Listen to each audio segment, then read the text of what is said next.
Our first dynamic balance move that we're going to demonstrate is walk slowly with head turns. So I'm going to be showing you just how we're going to do this move, and then we'll be showing you some modifications as well. So you're going to start, you may have some people that may need to keep their fingertips on their chair. So we're just going to walk, and as we are walking, we're going to turn our head. So just like you were in the grocery store and you're just looking, standing nice and tall. Again, you may have someone that stays completely with their hand on the chair if need be. So I'm going all the way over and looking, again, just like I was in the grocery store while I am walking.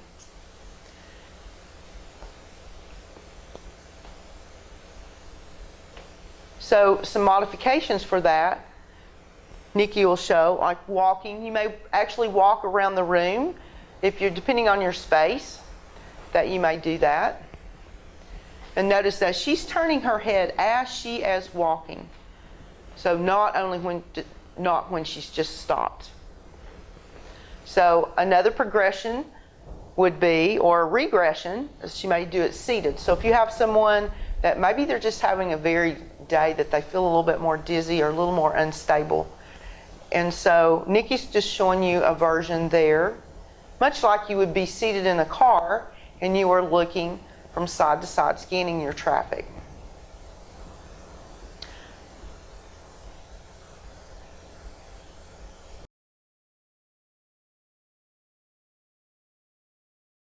Our second dynamic move balance move that we're going to work on is walking and stepping over obstacles. Now your participant that comes in, if you have one that's newer in class or whatever, they may need to keep their fingertips on the chair to do this to begin with. So we're going to work forward and backwards, and we're going to also work laterally. So it may be just stepping, leading, and they're going to pick that foot up and then bring it over, and then working backwards. Sometimes we have to step backwards and to make sure that those feet clear. So that would be where you would start, and then we're going to work laterally, just like you're getting in and out of the tub. So again, you may have someone that needs to keep their fingertips on the chair to start, and they're going to hopefully progress and get stronger. So just like you were getting in and out of the tub. So that would progress on into where you may be walking around the room. Say you're in a child's room that has a lot of toys around, and you're going to just step up and over. So you have people, and you notice her hands are not on the chair, so she's working all around. Maybe they've got packages. They brought their groceries in, they've set them down on the floor, and they're working around the room. One caution on that is in working laterally is that you will oftentimes see people that do, I call this the step and drag. They'll step one foot over and then they drag this other foot, and they're not really conscious of that. So I would cue that and watch your people, watch their feet and see what their feet are doing. And give them that visual. If you were stepping into a tub, and they step that one foot over, and then to make sure to sit and think about that, does my other leg lift over? If you have access to mirrors in a room, that's a really good thing to allow people to look into the mirror and be able to see what their feet are doing. They might also do that going forward, but more often I seem to see that moving laterally.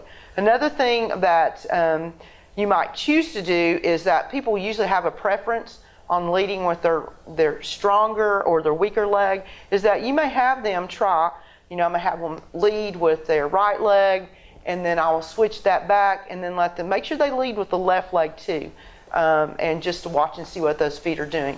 Now Nicki is going to show you a version if someone is seated and going in there, and this is very important also because people get in and out of cars, so we do those up and overs all the time as we're seated. So Nicki, will you show just a version how that might look if you're seated? So just working, so you could work that on both sides, and that you may be seated somewhere. You're in church or you're somewhere and you're having to lift your feet up over something. So that would be another version, going forward and going back. If you think that foot oftentimes has to pick up to reach to hit a gas pedal or to hit a brake pedal, and we want people to be able to do that well. So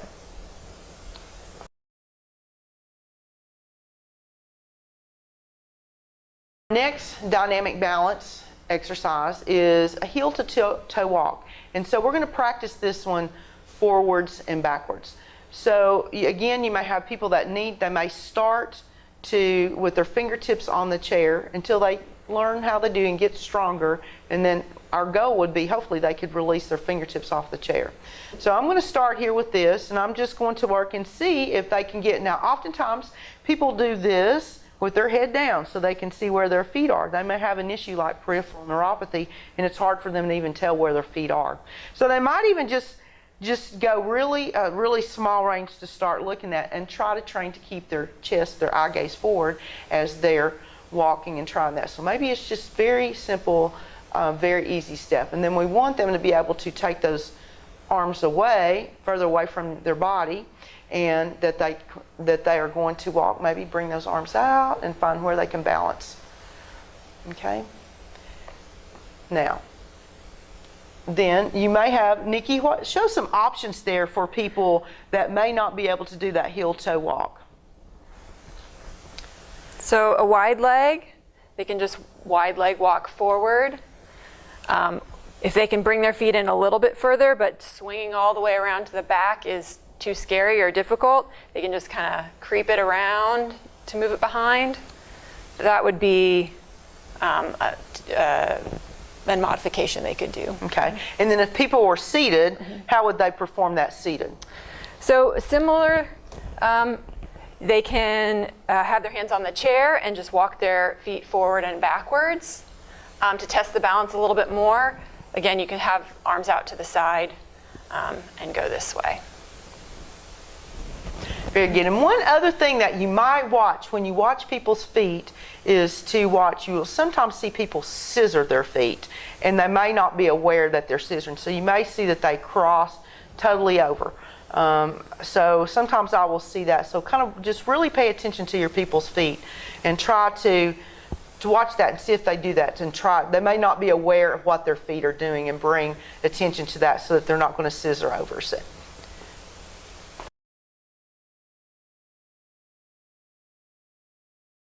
Our next dynamic balance exercise is with a sit to stand. This is such a critical exercise for everyone. And so I'm going to show here, come to my chair, and to do this, I'm going to move my equipment off to the side. So we do this just like we do in our fitness testing, and this is really practice for our fitness checks. When we do that for the same amount of time and all. So you want to have someone really planted, their feet down there. You may have people that are taller, they may need to make a little adjustment there with where their feet are planted. So I have my feet about hip distance apart there. I'm going to bring my arms across my chest. So this would be our goal, is to come here for our people to have the leg strength that they can push themselves up without using their hands. They may have something in their hands. They may be seated in a chair where there's no place to put their hands. I think of this sometimes in toileting, that you may not be able to get your hands on anything there, and it's hard to get that push up. So you're going to come up, and then you're going to press down in those heels, and they're just going to bring themselves up, and that just powering there in their legs with their core nice and strong will help them to bring up, and then they're just going to lower down. And they're going to also try not to plop down in their chair, so it's going to be very controlled as they're coming up and they're going down. So some modifications to that, you may have someone that they're brand new to sail, and this is the first time they've come in, and they have a lot of people have difficulty getting up out of their chair. So Nicki, would you give them some modifications for that? Yeah, so the first modification would just be trying to stand up, even just shifting the weight forward a little bit more into the feet. And then if they can come up a little more, if they need help pushing up, they can push from their chair, they can push on their legs, or you can use a chair that has arms and they could even push off the arms of the chair. But just doing as much as they can to shift that weight forward, nose over knees, and come up a little bit. Now a progression would be hovering. That's actually not a regression of this exercise. If you ask someone to hover right here, it's testing their leg strength a lot more, so you want to keep that in mind, just in terms of not asking people who have a little more mobility impairments to hover over the seat of their chair. Yes, That's excellent, excellent. And then I have had a few people going through time that they've had some major knee issues or anything like that. And again, on that hover is that I have had people work that they just work partially. It may be a day that their arthritis is just really, really bothering. And I've kind of the mindset of I would rather let them do some rather than none, although this is very crucial for them to be able to get to stand up and down, to get up and down. And so maybe just working there to work a partial movement in there.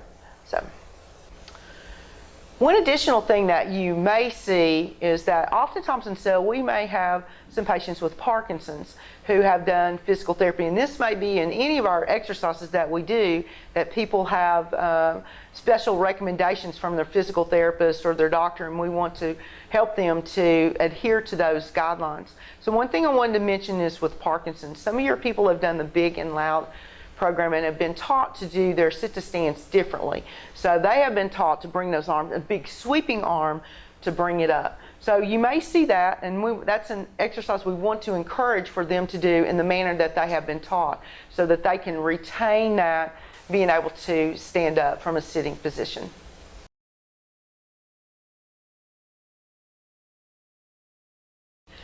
So our next dynamic balance exercise is to turn on in a circle. So you'll have your participant again by their chair. And so we're just going to have them, they're going to turn in that small circle on the spot. So they're just going to go around and do that little turn, working in all directions. Now you're probably going to find that people have a preference that whether they turn left shoulder or right shoulder, which one they do first. So have them do that in both directions. Again, they can stay totally towards that chair and they're staying on the spot as they work their way around. So Nicki, a progression of doing that or doing it seated? So one regression would be not going in one full circle, but just taking little tiny steps if the balance is really tested by turning all the way around. And then if they need to do it seated, we can just take little baby steps to the side and then take little baby steps back to the other side.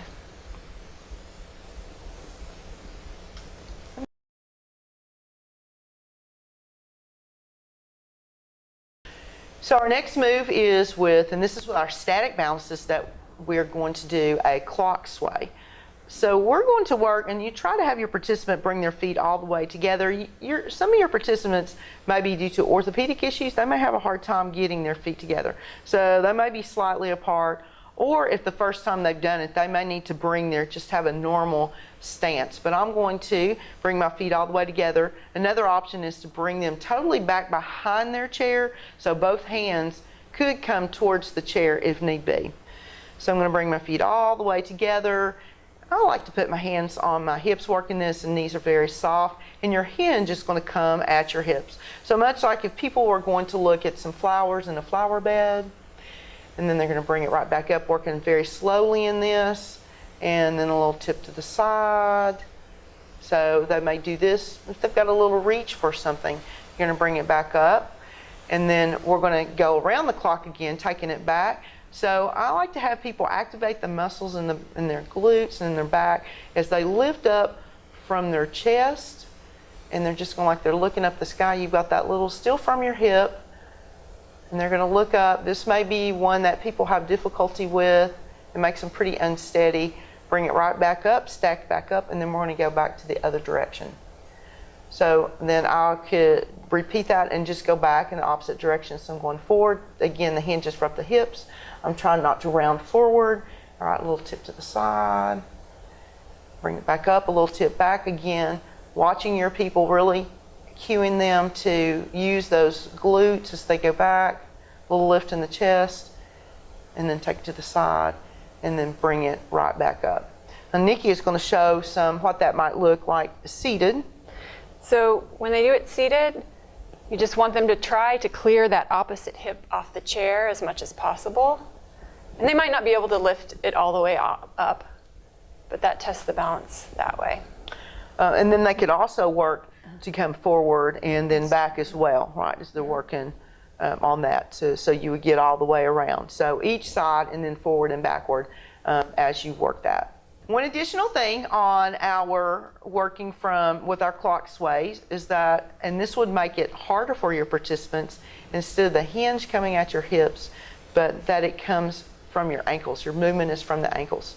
So they're standing up there nice and tall, and they have, much like if you were on a subway or you were on some moving, maybe on a boat, you might have a little motion where you ought to guard against that fall. That motion is going to come from your ankles. So thinking about that, I'm going to keep my feet flat on the ground. You would cue that, and I've got a little, I could feel and cue them too. I got a little more pressure on my feet than I do in my heel. I'm keeping my heel down, and I'm going to bring it right back up. The range of motion is going to be really small. Then I've got a little lean. So you can ask them, you can feel these muscles down the side of your body working to hold you up. And I can feel that all the way down my body there. They could have their arms out if need be, but they have that little bit of a movement there, and that pressure in my right foot, bringing it back up. They're going to take it back a little, shift back again, keeping the toes down. It's going to be a really small range of motion, bringing it back up, and then a little tip to the side. So this would help them retain that balance if they were to get bumped somehow, and it would help them to work on that. And that would be a harder version of progression of that move.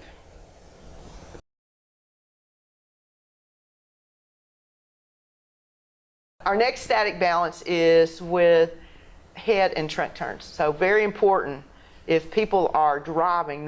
This is so critical for them to do this. So we're going to work first with our head turn. So what I'll often do is have people just bring their fingertips to their shoulders, because they may not realize that it doesn't turn without their shoulders moving. So I'll have them be right here. Again, you wouldn't have to be, but a little option. And can they turn their head and look over one shoulder? And I have them kind of notice, what do you see out there in the distance? Then bringing the head forward, and then you're going to look back in the other direction, and they can have that little pause in the center, and then bring the head forward. So you may ask them, did you notice? I couldn't look this far as I can on this other side. So they pay attention to that. So that is there with the head. So then we're going to go in and we're going to do a torso turn. So working standing, I like to put my hands on my hips, but if they needed to put their hands on the chair, they certainly could do that. Relaxing your shoulders, and we're going to have them do, and the shoulders are going to go this time. With those arms out, they can feel that the arms are going. And I'm going to just look over and bring it right back. You may cue, I'm looking there I'm on a sidewalk, and I'm just having to look and see who's looking at my surroundings, taking it around, and then bringing it right back. So an option for the seated version, it's going to look very similar to just what we were doing. And oftentimes, this is a really important range of motion to keep for driving. So we'll do this exercise seated for that reason. Yes.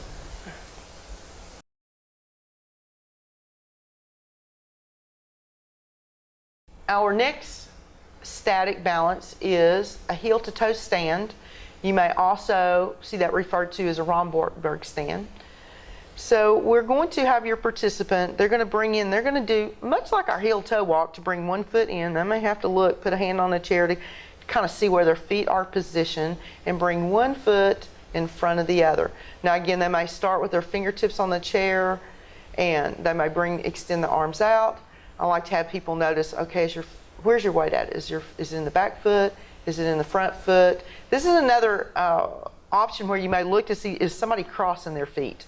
So you want to make sure that they're not crossing. That would make them more unstable, and that might cause a fall. So we're going to work with one foot in front of the other, and we're just going to work and hold that, having them keeping their eye gaze forward. Again, that tendency is going to be like this. So we're going to bring them up, and then you would practice that with each foot forward. Then bring it down, and then if you're seated, same thing, one foot in front of the other, and they can either just sit up nice and tall here, or put their arms out to the side to test their balance. And then Nicki, if you had a patient or a participant that was not just standing and they were not totally able to get heel and toe, what would be some options for that person? So the easiest way to stand, not easiest for some people, but that test the balance the least would be feet hipped width apart, and they could just stand here and test their balance this way.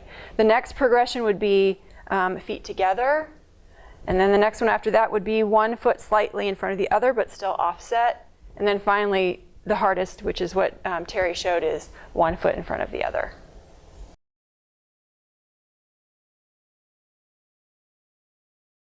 The next static balance is with reaches. So people need this in their daily life because they're reaching for dishes. There's many things in life that they are reaching for. So I like to think of that, the things that they would be doing in life. You want to go in different directions. So people reach forward to get something off the counter. They do it with both hands. Sometimes they're reaching with one hand. You may try that out like that with your participant. They reach to the side. Maybe there's something on a countertop and there's an obstacle like a chair, like this chair is, and they're having to reach over. We want to work that in both directions. Now I have my people leave their feet on the floor, particularly in the beginning. If they were a little more progressed and I really knew my people and who was able to and knew my group of participants, that maybe they might come in and might shift their weight, that toe, they may come up on the toe, they might lift it up for a little bit more balance if needed, but I would make sure that my group could do that. So I may work forward, I'm getting dishes out of the dishwasher, I'm getting the laundry basket, all of those things. And I might also work overhead, I'm putting something in the cabinet up there, and you might have your participants ask them, what are things that you reach for? And maybe to the dog, to pet their dog. So ask them those questions for things that they're working in their own home. So Nicki, how would you do that seated? So same thing, you can reach towards the floor to try and, as if they're grabbing their shoes to put on, reach to the side, reach up high, reach forward. And then also seated, you could add the reaching behind you just a little bit, like you're trying to pick up something from behind you. Something that you might not think of, I didn't at one time, is to sit, and especially now people are really reaching out car windows because they're getting their medications from a drive-through pharmacy. They may be getting their food through a drive-through. They may be with an ATM. That may be, their height of it may be a little different. And so being cognizant of those type of things, that's really important for them to do that.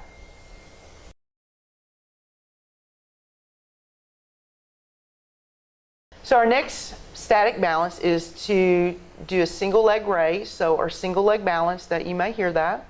So you can have them, we'll do this on both feet. So again, you may start here. If you have somebody really unsteady, they may need to come totally in behind the chair so both hands can help them to balance. Or you may have someone that's able to come to the side, or ideally that they will be and they won't have to use their hands at all. So they're just going to lift one foot up. I really am not. You want to try to have them not. Sometimes you'll see where people are trying to put those legs together. So try to have them work with the legs apart.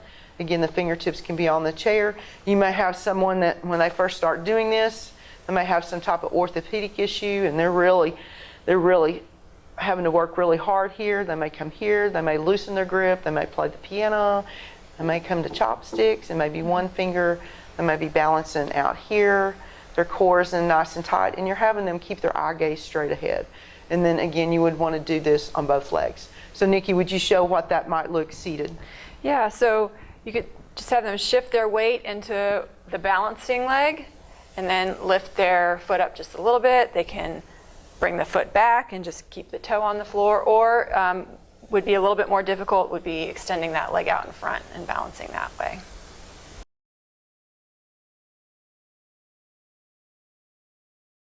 Bicep curls are an upper body strength move that's very important to help people to keep independent. They need to carry their groceries, they're carrying things in their house. So this is another one of our tests that we do as our fitness checks.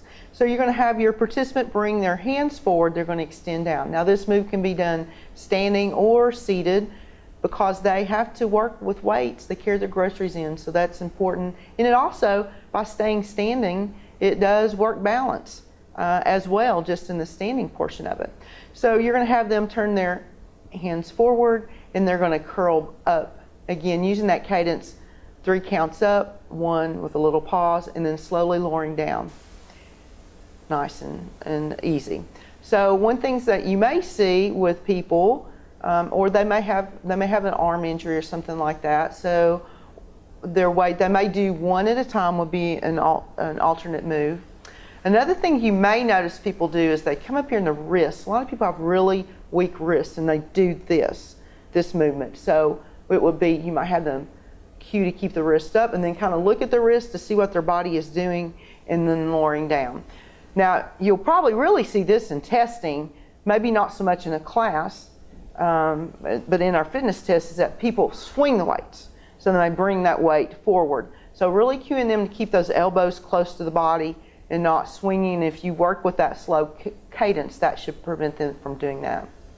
Now, if you're seated like Nicki is there, and she's using with the wrist weights. So Nicki, one thing you'd have to watch to make sure that those arms are not going to hit the chair there. So she's going to do the same move. Again, she may do that a little, and she's watching there with her wrist, the same thing. Actually, probably holding that weight like that may prevent her from rotating in that wrist and twisting. Another progression with a bicep curl is to, with hand position, again, you may have your, as we mentioned, you'll have your hands forward, but it's to do a curl called a hammer curl. So your palms are facing with your body. Another one that I like to do that's a little bit harder is to work, I start palms up and I do a little rotation. So this is called a Zolman's curl. And so that really works in those wrists. So that might be when you may do one set of your regular bicep curls and then you alternate it just a little bit with something a little bit different.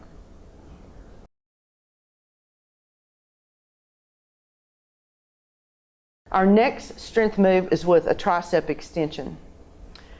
So one move here, and I think I'm going to actually ask Nicki to turn to the side so you can see this a little bit, because there's some things I want to point out on this. So you're going to see she's going to start out nice and tall. She's going to do just a little slight hinge forward.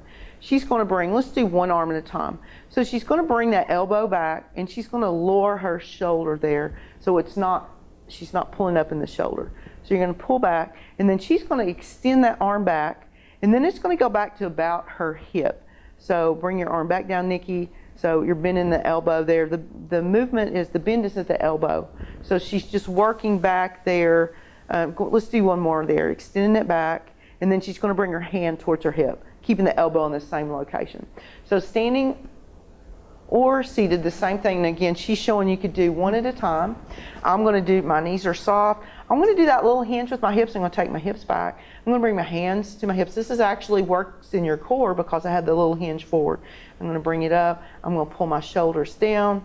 And then I'm just going to slowly, again, working back with that same cadence.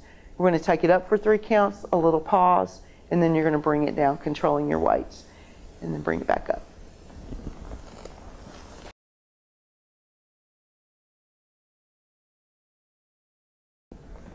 Our next strength move is for the shoulders, and this can be a difficult move for people. Anything in the shoulders, oftentimes with older adults, just from their work. You may have had a mail carrier, you may have had a fireman, someone who has really used those arms. It may be a job, they've been on a desk job, and they're really rounded forward.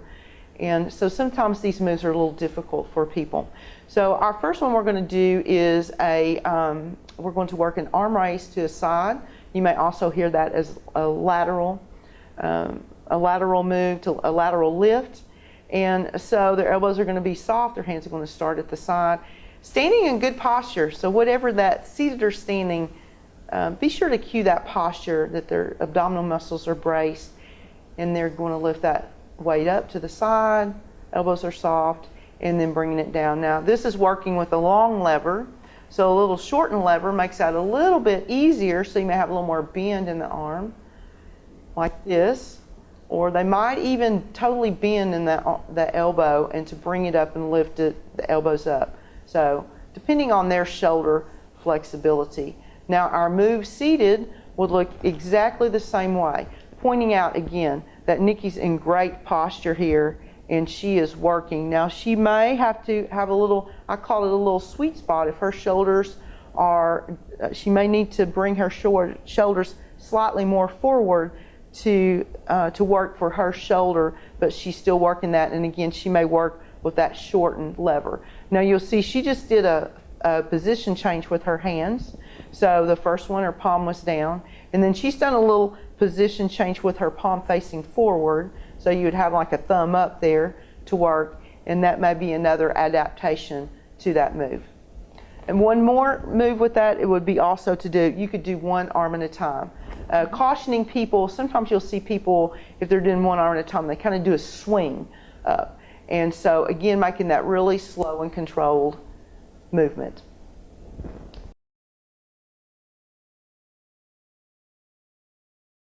Our next strength move is with shoulder flexion.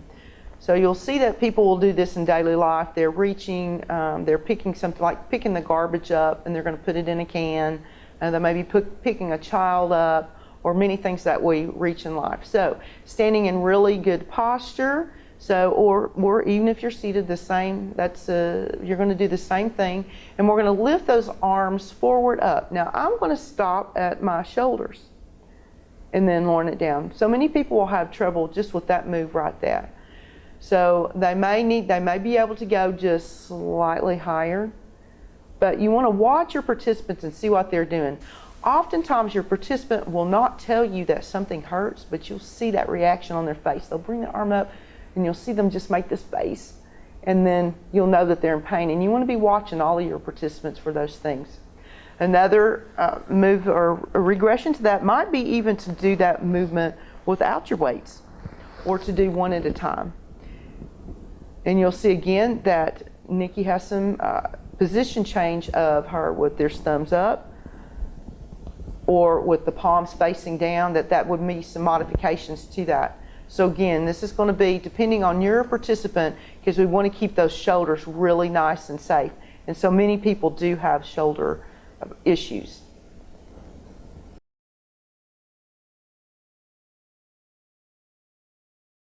Our next strength move is with an overhead press. So you see this with overhead press, shoulder press. I'm going to start here with goalpost arms. So my shoulders are actually just a little bit, I'm a little bit forward here. I'm not totally pulling all the way back to cause stress on those shoulders. So I'm going to start right here, and I'm going to slowly extend those arms up. That little pause again, and then controlling the weight. Gravity's going to want to pull them down.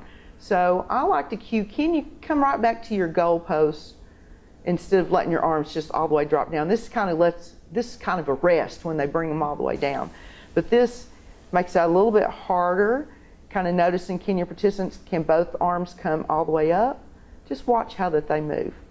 So some modifications for this, Nicki will show you, doing one at a time. And she's doing it without being weighted. So this is important just for some range of motion. You may be reaching up to change a light bulb. There may be something that you're having to reach up, or put something in a closet. So again, another very important move.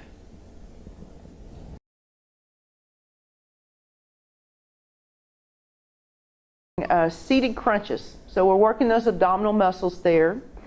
And so you might find people in this also, they want to hold their breath in this. I'm going to actually turn to the side so that you can see that a little bit better.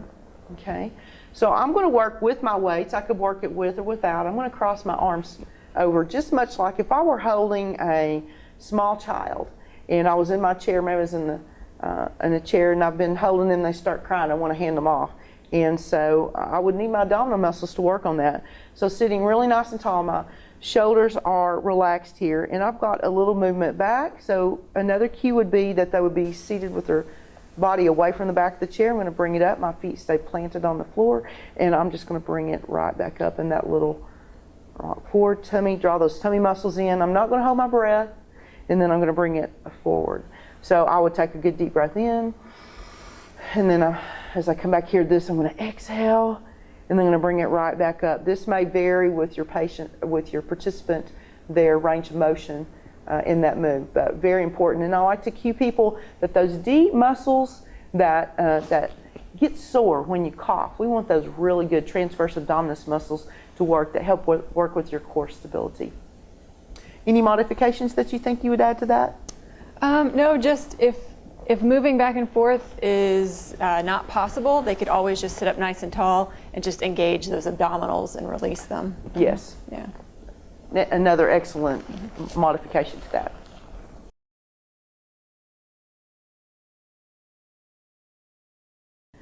For our lower body exercises, we're going to begin with a knee flexion. So an easy way to remember, if flexion, extension, of those things, sometimes those words sometimes seem a little bit confusing.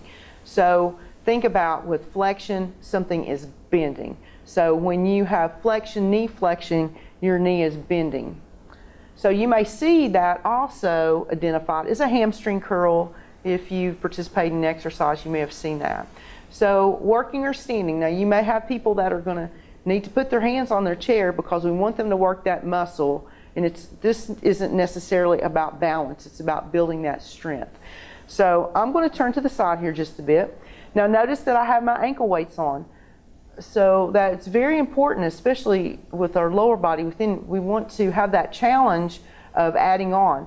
With most of your weights, you can slowly add on. So with these, you can do half-pound increments. So you can really progress sometimes people are a little apprehensive about these ankle weights. So you can have them just start very small and build up with that. Of course, unless they've had some type of injury or something they've been directed by their physician or physical therapist to modify that. So I'm going to have my really good posture here, and I'm going to just bring that heel up towards my bottom, again marking that cadence of 3 counts up, the little pause, and then lowering it down. So I will just work that. So again, the heel. Sometimes you see people it's hard for them to bring that up. They're actually doing hip flexion here. They're coming here thinking they're doing that. So if you have people kind of close to their chair, it makes it harder to bring that knee forward. And think about just the heel coming straight up. And I like also to cue people to think about what muscle is working. Can you feel that muscle working there in the knee flexion? So you should feel that hamstring and identifying that for them. So if you are seated, we're going to work that. Nicki will show the seated version. Yep, so they're going to feel it in the back of their leg. They can just drag one foot back. They should feel the muscle engage in the back of their leg. Pull it back just to the extent that's comfortable to them, and then slide it back forward. So another addition thing to that, you sometimes will have people with knees injuries, maybe they had a surgery or something that it's kind of hard for them to pull that leg back. So they might even start with that leg. The starting point's out there a little bit further if they have less of a range of motion there in that knee and they're still working in that muscle.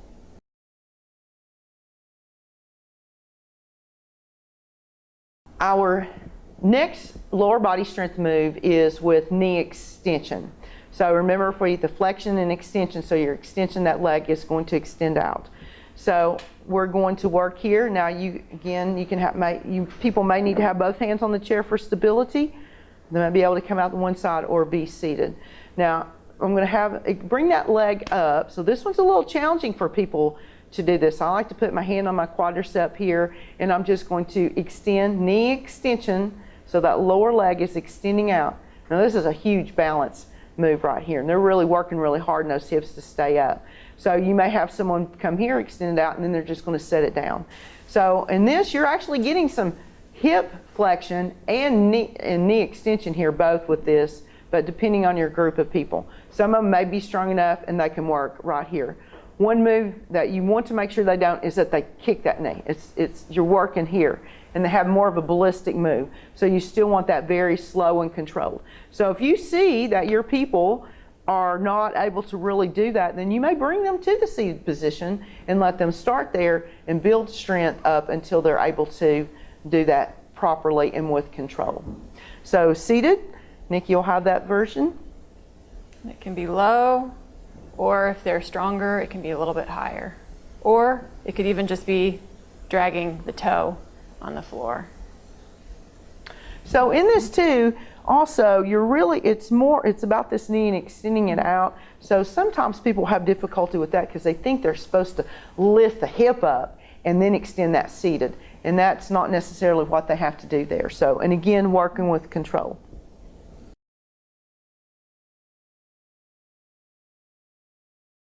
Our next move is with hip flexion. So people need this for their walking gait, it's very important. So you're going to work here again, flexion, bending. So there's a bend here at this hip. So you're going to, or your participants, you're going to be cueing them. And I'll suggest that you do these in front of the mirror yourself. So no one likes to sometimes look at themselves in the mirror, but so you'll know exactly what you're doing because they're going to mirror exactly what you do. So if you do it incorrectly, then your whole class is most likely going to be doing it incorrectly. So from here, I'm lifting my leg up just like I'm going to take a step, and then I am going to lower that leg down again with hip flexion. Now, another way that you might do this, again, if you see your people here off balance and they're throwing that, in particularly with an ankle weight on, which is very bad for their joints. You may have them, if the knee is bent like you're going to climb a stair, you still have hip flexion here. You still have the bend of your hip, and that might be where your people need to work until they get a little bit stronger there. Nicki, will you show us what that looks like seated? Yep, so same thing, you're just keeping the knee bent, lifting the knee up towards the ceiling and feeling it in the front of your hip.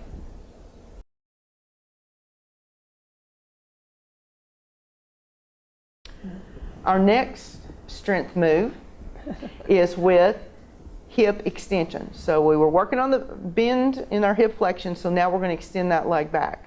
So Nicki is going to, because she's seated, you obviously can't do that move, it's going to look entirely different. So, but standing, I'm going to turn to the side here. So think about the muscles that you're working is that you want them to work in their glutes here. So they are going to, and again, they may have both hands on the chair, and they're going to work to take that leg back, and you have that little pause. I like for people to squeeze in their tush.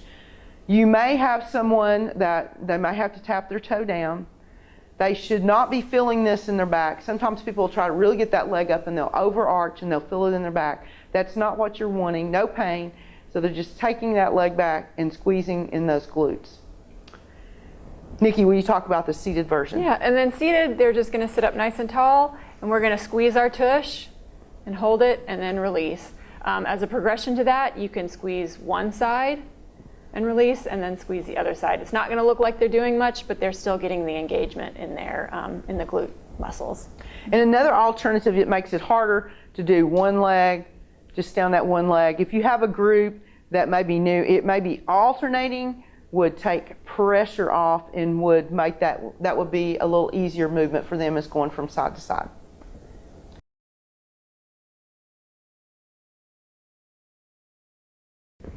Our next movement is a side leg raise, so you might hear that also as hip abduction. So many of your people may have come from physical therapy somewhere, from knees, hips, anything like that. Maybe they've had replacements, and so they've probably had this move.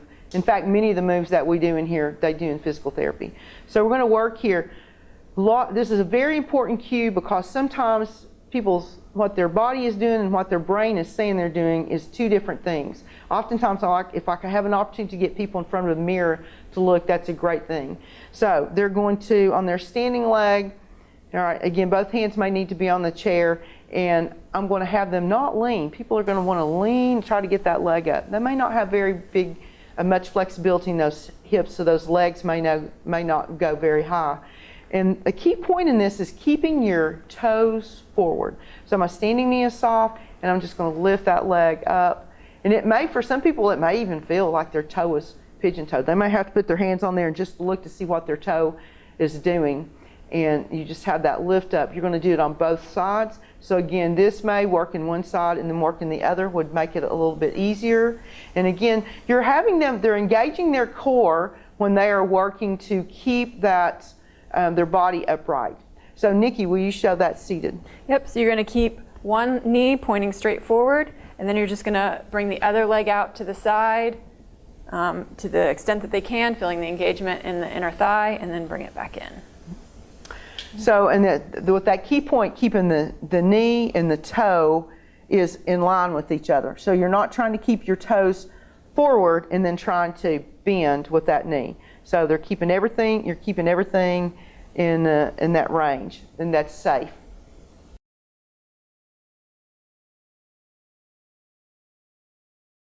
In addition to that is that with people, again, that slow and controlled, some people will be out here wanting to throw their leg. I see that often doing that just to get it up. So slow and controlled. And it may be a really tiny move, but encourage your people to work in that, even if it's very small. They're not in competition with anybody else, and so they will work with where they are. It's a critical move in the hip strengthening.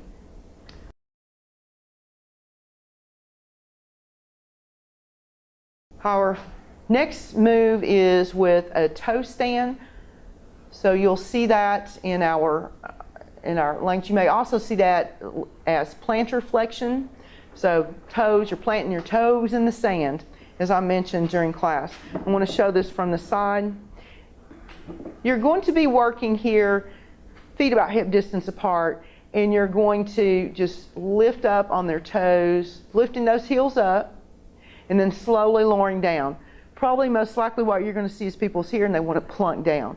So a lot of that is working in that control to bring it up, and then you are slowly lowering it down. So the 3 counts up, and then the little pause, and then bringing it down. Now Nicki is going to show you the seated. It looks exactly the same as you are seated. One thing that you may see is that people that have some really terrible arthritis in their feet, and they need to do that a little slowly, or they need to come to a seated position so it's more offloaded as they work that. But they still need, that's a really important move to help and just keep those calves strengthened.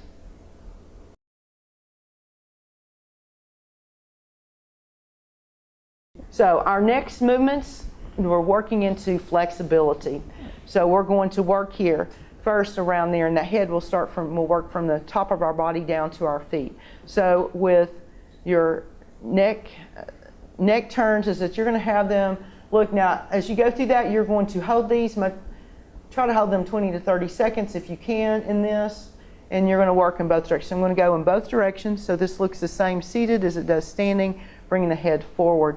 Then we're going to work with the chin down towards our chest, so much that's comfortable, and then we're going to work with the head lifted up. So you make sure that it should not cause any numbness, tingling. There should be no pain, anything like that. This may be because people are so rounded forward. This is oftentimes a very difficult move for them. So just a little look up with that head, and again with those holds.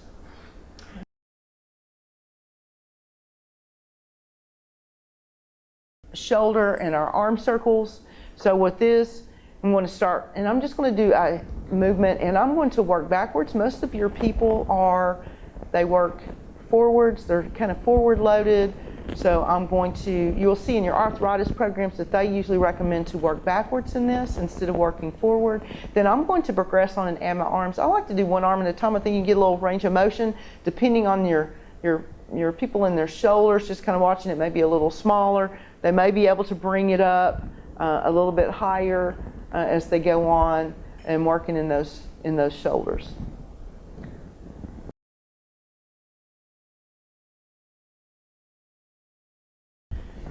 Our next stretch is going to be a tricep stretch, or you'll see that as a scratch across your shoulders. So you're going to have your participants to just work, and they're going to bring their arm up and they're going to bring it up. I like to tell people you're going to pat yourself on your back for coming to class. So because of those shoulder issues that sometimes people have, I'm going to have them just slowly raise the arm up. Can they bring that elbow up toward the ceiling, not causing any pain there? So making sure that they keep their eye gaze straight ahead, so pulling on their neck to cause any tension on the neck. So, and they may be here, they might take that other hand just to kind of help support. The hand's not pushing, it's just supporting there as they are working. Then we're going to bring that down. Again, that stretch looks exactly the same seated or standing. I've had a lot of people tell me that stretch is actually easier when they are standing. You would do that, repeat that on both sides.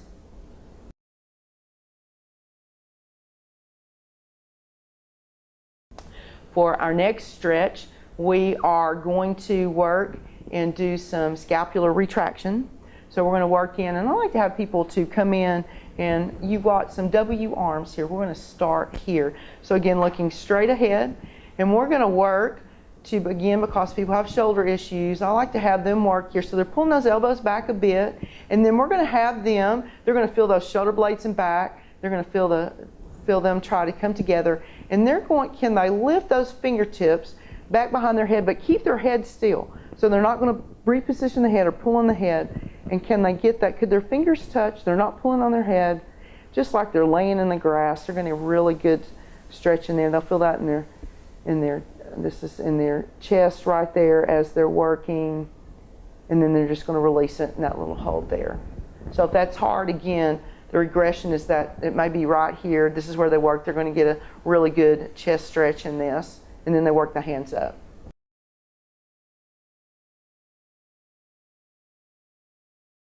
Our next one is our hand clasp forward. So you're going to feel some protraction of your scapula. So you're going to bring those hands forward. So now you can leave the head up. I'll probably automatically drop my head down so I can really get a really good stretch there, being easy with the hands. So if people have arthritis with those hands, they may bring their fingers forward as they're working. I think I automatically probably clasp and do the little switch there. And then we're just going to hold that and then bring that right back down. Again, same seated and standing with that. And then we're going to take that clasp and then we're going to just put it back behind our back. So you're going to take those hands and you're going to just bring them right back behind. Now, this may be a little different for someone that has shoulder issues. So I'm going to bring the shoulders up, back and down, and can those hands join one another back behind? It might be just fingertips, pulling the shoulders down, and I'm pulling those shoulder blades together again. And then I'm just going to get that little hold and release it. Now, Nicki, another one is Nicki, if you were turned forward in the chair, you may have someone that has a hard time due to shoulder issues. They might even hold onto their chair, and their hands may be down on the back of it. They may be down here to the seat. Maybe that's as far as their arms go. And they might even hinge slightly forward to get that little stretch there. So for the side view of the protraction, just to show you what the shoulders are doing, they're moving forward, and your hands are moving forward. And again, you can leave your head up, or you can put your head slightly down. And that's shoulder protraction.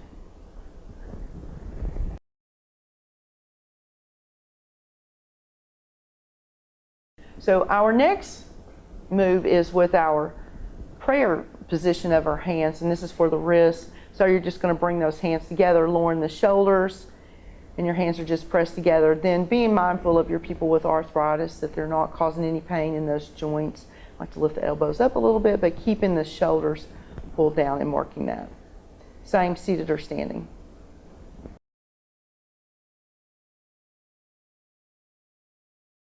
Our next flexibility exercise is to work on fists and flings. So you're going to have your participants just grab their fist, and then they're just going to extend in those arms. So they're just going, or in their fingers. So they're just going to go back and forth, really closing in, much like they'd be holding silverware, and then they're going to stretch those fingers out.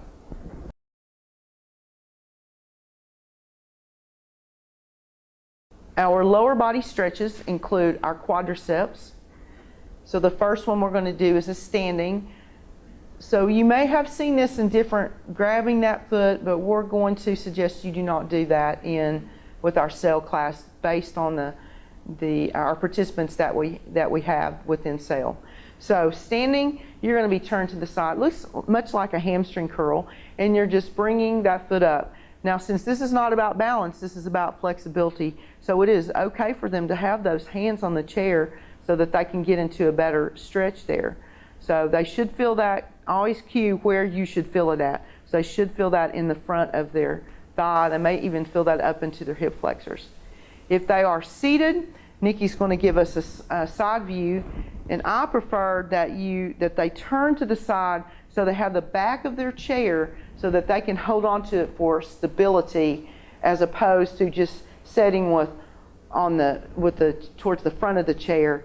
I think they'll have more stability like that. You'll see she's lined up there in that from her shoulder down to her knee, and getting that good stretch there. So Nicki's going to show you here that in our cell material, when you look at that picture, that this is where you see that movement with that quadricep stretch. So one thing I've found is that people might be a little more unsteady on this, and they might tip a chair. So we want to, again, keep them very stable, where if they are able to go to the side, they'll probably have a little more stability with this arm behind them.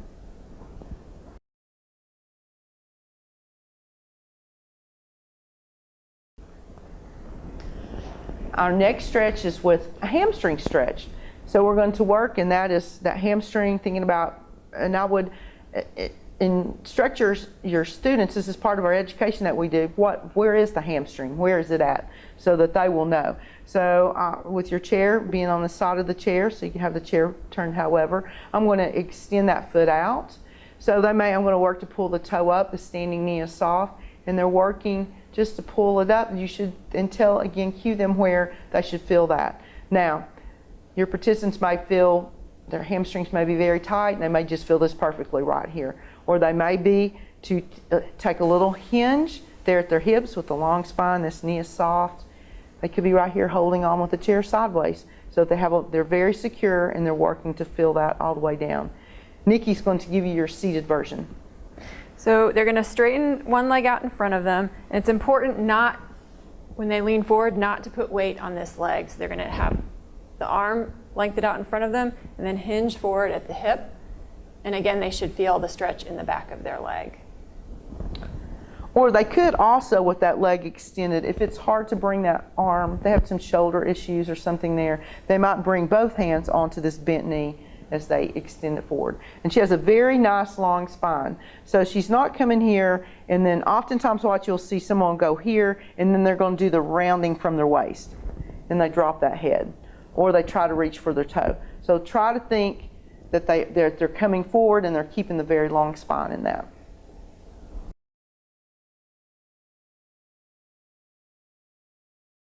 Our next move is with an inner thigh stretch.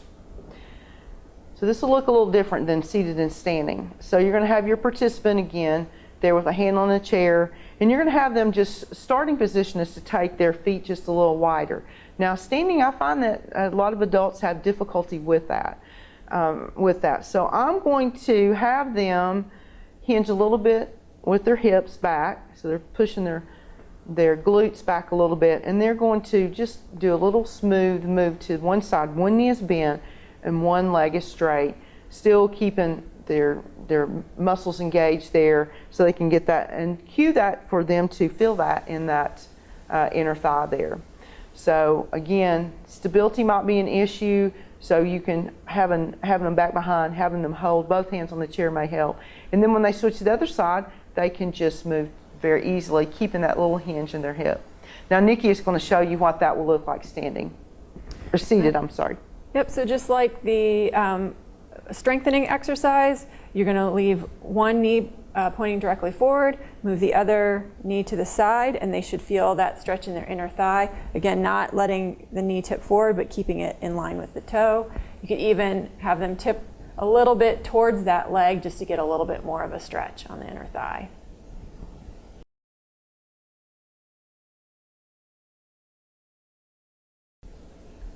Our next lower body stretch is with a calf stretch.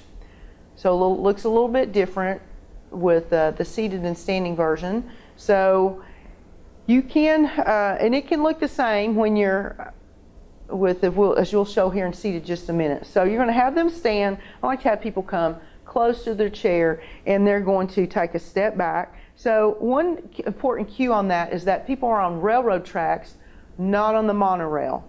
I like to cue that because oftentimes people, they're going to feel really unstable, and it's because their feet, they're more like they're walking the line. So have them that foot apart, all right? And all you're going to have them do is just to bend in that front knee. Now the knee should still be safe. They shouldn't be up here way forward causing stress on that foot. So the heel stays down, and so they are stretching all down the length of that calf. Now some people will want to lean forward. Some people may feel that better. That might be a modification. I sometimes like to have people come up because then that also, they get some stretch there in their hip flexors. And since so many people stay seated a lot, we need a lot of that stretching in the front of that hip. So seated, will you show us that stretch, Nicki? Yep, so they're just going to sit up nice and tall and try and pull those toes back towards their knee as much as they can. And this is seated, and that could be done standing as well, is to pull that toe up here and just to work on that. I think this is a very important move, to pull those toes up, because oftentimes people lose that range of motion in their ankle and the ability to pull the toe up. And so when they're walking, they're not picking that foot up, and it's very easy for them to trip over things that aren't even there. They'll trip over their feet or any little rug or any little variance in the floor surface.